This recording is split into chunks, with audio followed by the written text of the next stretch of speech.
mempersembahkan serial Sandiwara Radio Borobudur. Dalam keadaan mabuk, Ki Bale Oro-Oro meninggalkan pasar. Dia melangkah sempoyongan. 3 orang laki-laki bertampang sangar dari jarak yang cukup aman berusaha membuntutinya. Jalanan mulai sepi dan lengang. Di kanan kiri jalan banyak ditumbuhi pohon-pohon besar dan rindang, membuat suasana teduh. Ki Bale Oro-Oro muncul dari ujung jalan. Tangan kanannya menenteng tuak, sementara mulutnya masih terus mengoceh sendirian. Kali ini dia kembali ingat pada cucunya, Nilot Paladala. Nilot, cucuku. Kau tidak boleh terlalu sedih, nak. Kau harus tahu, nasib manusia di tangan Dewata Agung. Percayalah, Nduk. Suatu saat, kau akan menemukan kebahagiaan dalam hidupmu. Ki Bale Oro-Oro berhenti sejenak untuk menenggak tuaknya. Saat itulah dari kiri kanan jalan berlompatan 3 orang laki-laki. Mereka semuanya adalah Begundal Pusudandai. Ki Bale Oro-Oro menyipitkan matanya dan menatap orang-orang di sekelilingnya sambil tersenyum meremehkan. Kalian pasti orang-orang jahat. Kami hanya ingin membawamu menghadap Tuanku Pusudandai. Selanjutnya, kamu tinggal menjelaskan di depan beliau soal senjata-senjata pusaka Mataram itu. Tahu? Apa? Apa katamu? Aku tidak begitu dengar. Coba ulangi sekali lagi. Senjata-senjata Mataram. Jangan banyak bertingkah, Ki Bale. Tadi di pasar kamu bercerita pada orang-orang. Ngoceh sendirian soal senjata-senjata pusaka Mataram. Nah, sekarang Ki Bale ikut kami ke rumah Pusudandai. Dan di sana, Ki Bale ulangi sekali lagi cerita soal senjata-senjata itu. Di depan majikan kami, pasti Tuanku Pusudandai akan sangat berkenan. Dan siapa tahu, Ki Bale akan diberi imbalan yang cukup besar. Bisa untuk membeli tuak sebulan lamanya. Wah, sayang sekali. Aku sendiri tidak tahu soal senjata-senjata itu. Coba cari keterangan pada orang lain saja. Loh, tadi Ki Bale cerita sendiri kok. Katanya ada yang bernama Cundrik Mataram, Cunduk Mentul, Tusuk Konde Pusaka, dan lain sebagainya. Itu bukan cerita yang sebenarnya. Aku tadi hanya asal ngomong saja. Jangan dipercaya. Sudahlah. Kalian minggir. Jangan menghalang-halangi aku. Wah, kurang ajar. Iya. Kita malah disuruh minggir. Asam kecut. Ki Bale, mau ikut atau tidak? Hah? Nah, benar kan? Pasti kalian sekumpulan orang-orang jahat. Alah, masa bodoh. Yang penting kami harus bisa membawamu menghadap Tuanku Pusudandai. Mau tidak mau, kamu harus ikut. Kalau tidak mau, kami akan memaksa. Orang jahat memang suka memaksa orang lain. Ayo, silakan saja kalau kalian bisa. Ayo, sergap saja dia. Ayo, tangkap dia.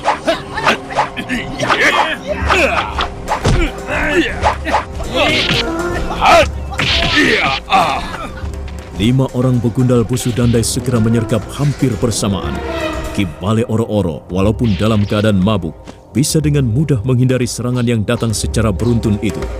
Itu sebagai pertanda bahwa dia mempunyai kemampuan yang jauh lebih tinggi dibanding para pengeroyoknya. Bahkan suatu saat, dia mampu melayani serangan yang datang bertubi-tubi sambil menenggak kendi tuaknya. Pertarungan berlangsung sengit tapi singkat. 2 orang Begundal Pusudandai secara bergantian roboh pingsan. Seorang yang lain kembali menyerang. Ki Bale Oro-Oro membuang tubuhnya hingga serangan itu menerpa angin kosong. Serangan berikutnya menyusul.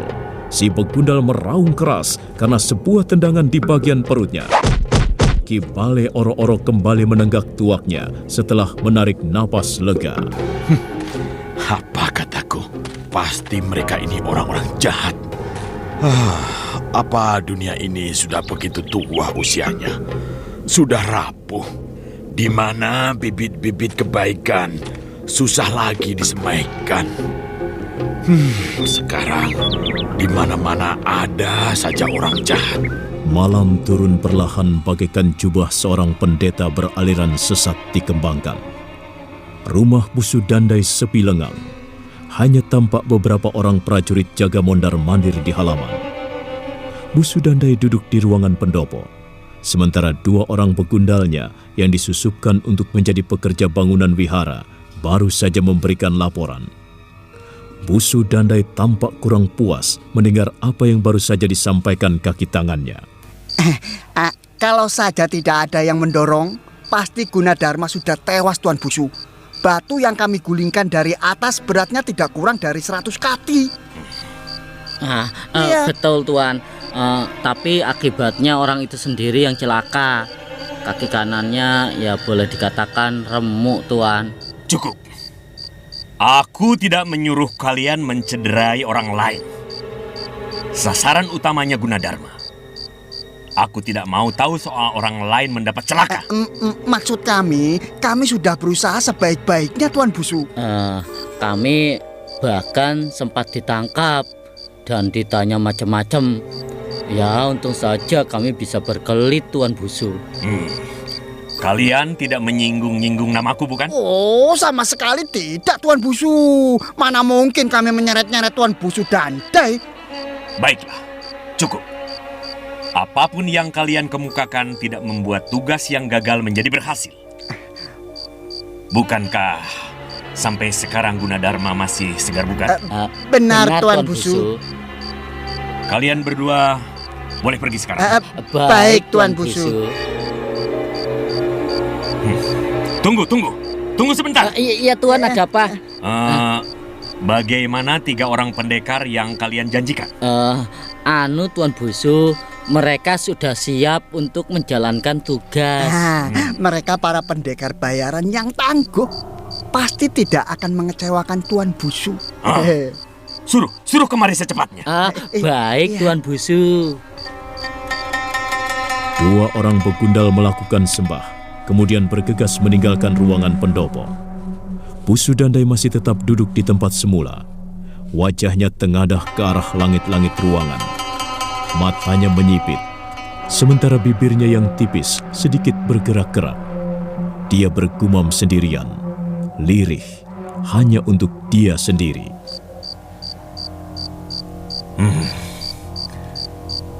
Gunadarma. Aku tidak akan pernah berhenti berusaha melenyapkan kamu, Gunadarma. Kamulah sumber segala malapetaka bagi orang-orang Sanjaya.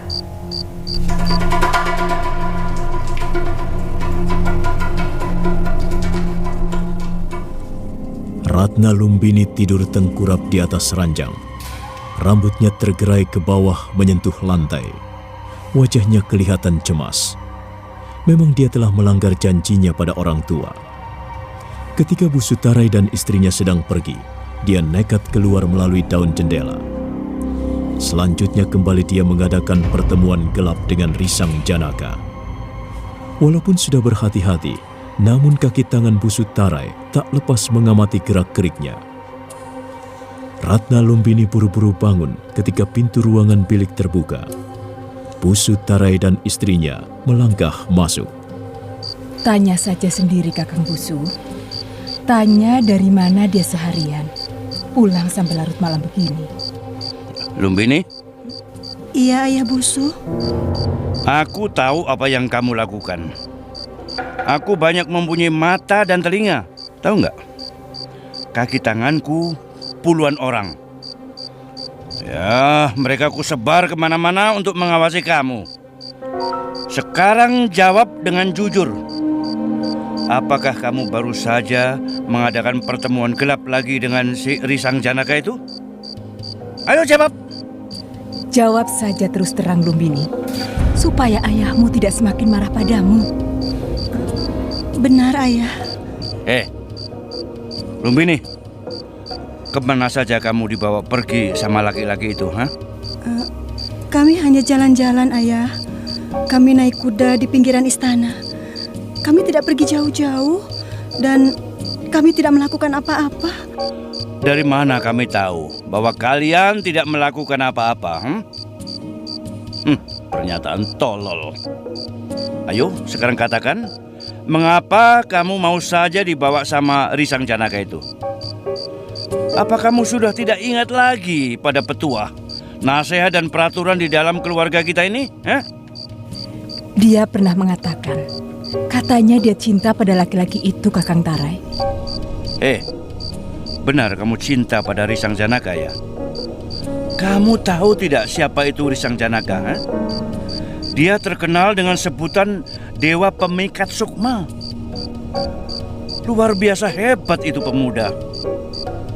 Dia memang laki-laki tampan. Dia membuat puluhan gadis tergila-gila. Tapi ternyata dia juga seorang pemuda yang goblok. Karena sekarang dia berani bermain-main dengan Putri Busu Tarai. Kita harus bertindak tegas, Kakang Tarai. Lumbini. Iya, Ayah Busu. Kamu ini tidak usah bicara tentang cinta. Ini bukan urusan cinta. Cinta itu apa? Bukan barang yang nyata. Kamu putri seorang Busu, harus menjaga martabat dan nama baikku. Jangan berbuat semau-maumu, Lumbini. Ingat, kalau aku masih mendengar laporan dari Sawung Rame bahwa kau tetap menjalin hubungan dengan Risang Janaka, awas, jangan menyesal. Aku akan bertindak tegas pada laki-laki kekasihmu itu. Kalau perlu, ku penjarakan dia. Bahkan kalau perlu, ku binasakan Risang Janaka. Dengar kata-kata ayahmu, Lumbini. Jaga nama baik keluarga kita. Jangan sembarangan memilih pasangan. Mungkin Risang Janaka tampan, tapi dia tidak sederajat dengan kita.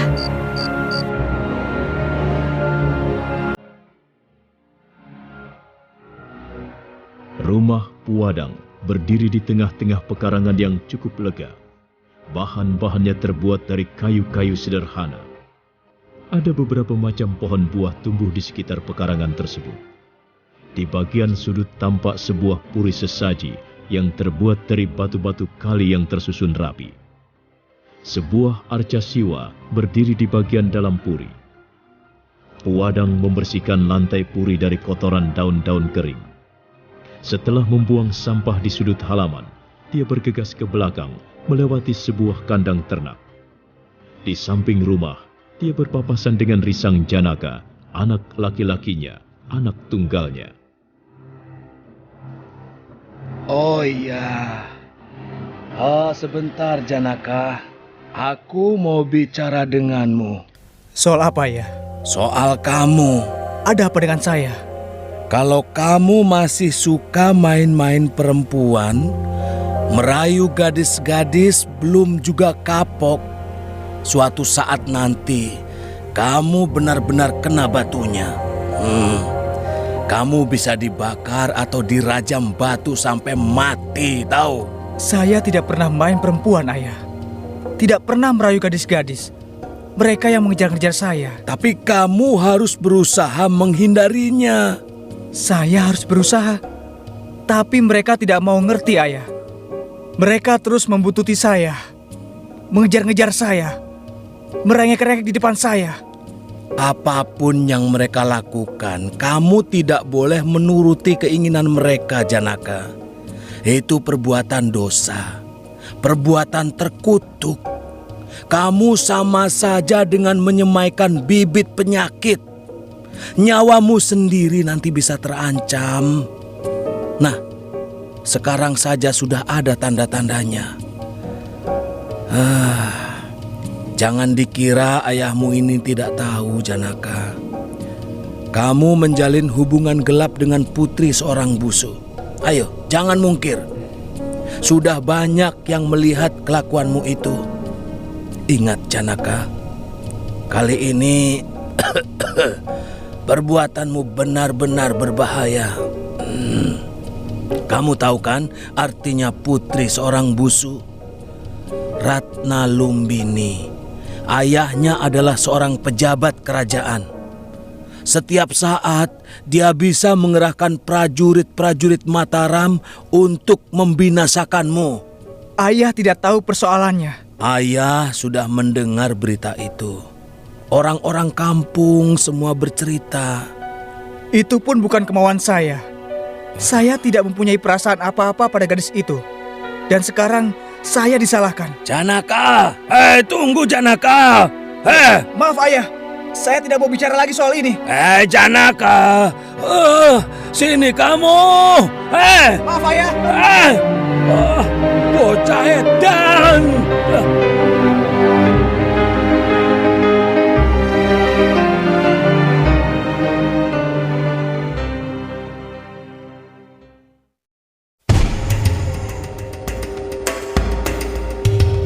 Risang Janaka tidak menghiraukan lagi teriakan ayahnya. Dia pun kesal karena terus-menerus disalahkan, sementara dia merasa tidak mempunyai salah apa-apa. Memang demikian kenyataannya. Risang Janaka tidak pernah mempermainkan gadis-gadis. Tapi barangkali sudah nasibnya kalau pemuda tampan itu setiap saat harus berurusan dengan perempuan. Nah, bagaimana kisah selanjutnya?